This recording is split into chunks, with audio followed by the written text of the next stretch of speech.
दोस्तों, Japan animation को anime कहा जाता है। वो पूरी दुनिया में पॉपुलर इसलिए है क्योंकि एनिमे के कैरेक्टर्स, एनिमे के विलन्स, जिसकी वजह से पूरी दुनिया में इनके फैंस मौजूद हैं। तो आइए यहाँ पर दुनिया के टॉप 10 एनिमे के बारे में बात करते हैं जो ऑडियंस को बहुत ज्यादा पसंद है। लेकिन उससे पहले आपसे निवेदन है कि मेरे चैनल को सब्सक्राइब करके बेल आइकन को प्रेस कर दें। तो चलिए स्टार्ट करते हैं। सबसे पहले नंबर 10 पर आता है माई हीरो अकेडमिया। तो माई हीरो अकेडमिया दुनिया के सबसे पॉपुलर एनिमे में से एक है जिसे इंडिया के अंदर भी बहुत ज्यादा पसंद किया जाता है। ये स्टोरी होती है एक ऐसी दुनिया के एक ऐसे बच्चे की जो चमकता हुआ पैदा होता है और उसके अंदर कुछ खास पावर्स होती हैं। लेकिन उसके बाद से कुछ और भी ऐसे बच्चे पैदा होने लगते हैं जिनके अंदर सुपर पावर्स होती हैं। और एक टाइम ऐसा भी आता है कि पूरी दुनिया की 80% आबादी ऐसे बच्चों से बढ़ जाती है, इसीलिए उन सारे बच्चों को हीरो कहा जाता है। फिर एंट्री होती है असल हीरो की, जिसका नाम होता है इजुको मोटोरिया। लेकिन कमाल की बात ये है कि इजुको मोटोरिया के पास कोई भी सुपर पावर नहीं होती। लेकिन जब आगे चल के इजुको दुनिया के सबसे पावरफुल हीरो को देख लेता है तो वो ये डिसाइड करता है कि वो भी एक दिन ऐसा ही हीरो बनेगा।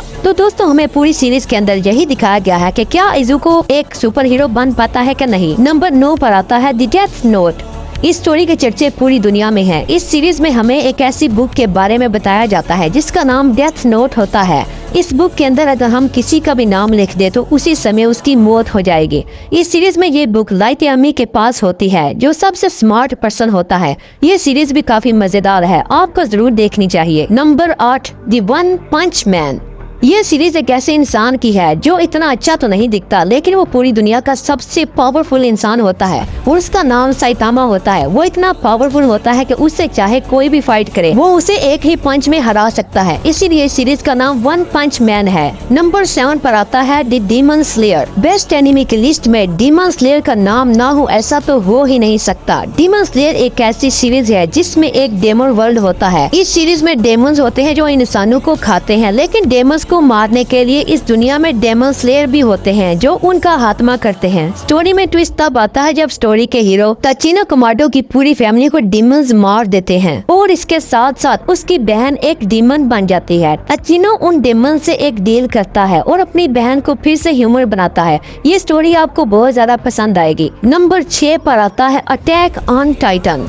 इस सीरीज में एक ऐसी दुनिया दिखाई गई है जिसमें इंसानों के साथ साथ टाइटन्स भी रहते हैं और वो सारे टाइटन्स ह्यूमंस को खाया करते हैं। इस सीरीज में हमें आगे जाकर ये पता चलता है कि इस दुनिया में 9 अलग तरह के टाइटन्स भी होते हैं और बाद में ये बात सामने आती है कि वो सारे 9 टाइटन्स असल में इंसान होते हैं। इस कहानी का मेन हीरो एरन होता है। ये एनिमे भी आपको बहुत ज्यादा पसंद आएंगे तो आप इसको जरूर देखिएगा। नंबर 5 पर आता है जुजुत्सु काइसन। दोस्तों, ये सीरीज अभी के टाइम पे ट्रेंड में है। इस सीरीज में दिखाया गया है कि एक ऐसी दुनिया है जिसमें इंसानों के साथ साथ कर्स स्पिरिट्स भी रहती हैं और ये कर्सेस पैदा होती हैं इंसानों के निकलने वाली नेगेटिव एनर्जी की वजह से। यही कर्स स्पिरिट्स इंसानों को मारते भी हैं। इस सीरीज में एंट्री होती है जुजुत्सु की, जो कर्स स्पिरिट्स को खत्म करके इंसानों को प्रोटेक्ट करता है। सबसे पावरफुल स्पिरिट जिसका नाम रियोमेन सुकना होता है, वो हमारी कहानी के मेन हीरो जिसका नाम योजी ततोरी होता है, उसकी बॉडी में टेक ओवर करके फिर से जिंदा हो जाता है। फिर आगे क्या क्या होता है ये सारी चीजें आपको एनिमे देखने के बाद पता चलेंगी। Number 4 bleach. ये एनिमे सीरीज इचिको के नाम के एक ऐसे बंदे के ऊपर है जिसे एक सोल रिपर की पावर्स मिल जाती हैं जिसका नाम होता है डेथ गॉड। डेथ गॉड की पावर्स मिलने के बाद वो बंदा इतना पावरफुल हो जाता है कि वो डेथ गॉड के कैप्टन को भी हरा देता है। आगे क्या क्या होता है ये सारी चीजें आपको ये एनिमे देखने के बाद पता चलेंगी। आपको ये एनिमे जरूर देखने चाहिए। नंबर 3 पर आता है नारुतो। नारुतो वर्ल्ड के बेस्ट एनिमे में से एक है। नारुतो की स्टोरी बेसिकली एक निंजा वर्ल्ड की है और एक ऐसी दुनिया जिसमें निंजास रहते हैं। सारे निंजास ने अपने अपने किंगडम बांट रखे होते हैं। इधर एंट्री होती है एनिमे सीरीज के मेन कैरेक्टर की जिसका नाम होता है नारुतो उजुमाकी। नारुतो निंजा टेक्निक्स में बहुत ज्यादा वीक होता है। उसका सपना होता है अपने विलेज का सबसे बेहतरीन निंजा बनने का जिसे कहा जाता है होकागे।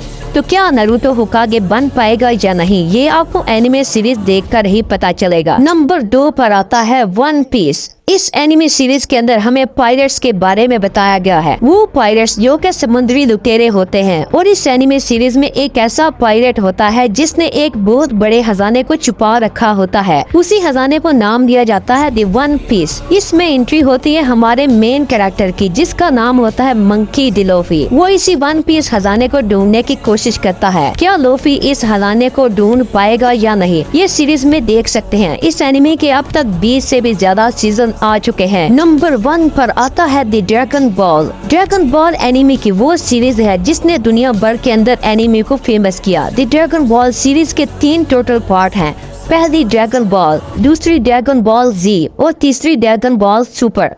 अगर ड्रैगन बॉल की स्टोरी की बात करें तो ड्रैगन बॉल में एक ऐसी दुनिया दिखाई गई है जिसके अंदर ड्रैगन बॉल एग्जिस्ट करते हैं और ये ड्रैगन बॉल्स ऐसे 7 मिस्टिकल बॉल्स हैं। अगर इन सारे ड्रैगन बॉल्स को इकट्ठा कर दिया जाए तो उससे एक ऐसे पावरफुल ड्रैगन को बुलाया जा सकता है जो ड्रैगन किसी भी विश को पूरा कर सकता है। साथ ही साथ ये कहानी है हमारे मेन हीरो गोकू की, जो बेसिकली एक ऐसा एलियन होता है जो दुनिया के सबसे पावरफुल स्पीशीज से बिलोंग करता है। लेकिन गोकू को धीरे धीरे पता लगता है कि इस दुनिया के अंदर उससे ज्यादा पावरफुल लोग भी हैं, लेकिन क्योंकि गोकू अपनी दुनिया का सबसे कमजोर बच्चा होता है इसलिए उसे अर्थ पर भेजा जाता है। अर्थ पर आकर वो सारे इंसानों से तो ज्यादा पावरफुल होता है, लेकिन और बहुत सारे कैरेक्टर्स होते हैं जो उससे भी ज्यादा पावरफुल होते हैं। इस सीरीज में हमें यही पता चलता है कि कैसे गोकू अपनी पावर्स को बढ़ाता है और अपने दुश्मनों से लड़ता है। दोस्तों, ये थे वर्ल्ड्स बेस्ट फेमस एनिमे। आपको अगर मेरी वीडियो अच्छी लगे तो इसे लाइक कर देना और मेरे चैनल को सब्सक्राइब कर देना। मिलते हैं एक नई वीडियो के साथ, तब तक करिए धन्यवाद।